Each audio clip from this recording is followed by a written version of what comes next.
என் பிறந்த நாள ரொம்ப கிராண்டா செலிப்ரேட் பண்றாங்க இல்ல? உன் பிறந்த நாள கூட இந்த அளவுக்கு கொண்டாடுற மாதிரி தெரியலையேடா. அண்ணே வேணாம்னே, சொன்னா கேள்வி ஏதாவது உனக்கு திருப்ப போதுனே. உனக்கு பொறாம நம்ம பிறந்த நாளை எவனு இப்படி கிராண்டா கொண்டாடலையேன்னு. அதுக்கெல்லாம் ஒரு குடுப்பன வேணும்டா தம்பி. சரி சரி வரட்டா அண்ணே, அங்க நம்ம காண்டி பக்தர்கள் எல்லாம் வெயிட்டிங். சொன்னா கேட்க மாட்டேன், போயிட்டு வா. அடா அடா அடா, என்ன கவனிப்பு என்ன கவனிப்பு. போடுங்கடா ஒரு குத்தாட்டத்தை.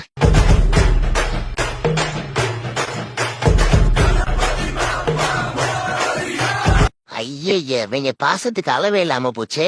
3 நாளா மூச்சு முத்த கவனிக்கிறாங்க. தலைவா போமா. அடுத்து இங்கப்பா.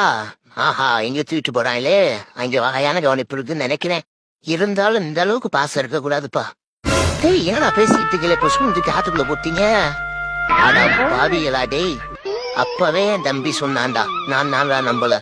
தலைவா அடுத்த வருஷம் வந்துடுங்க. எது அடுத்த வருஷமா?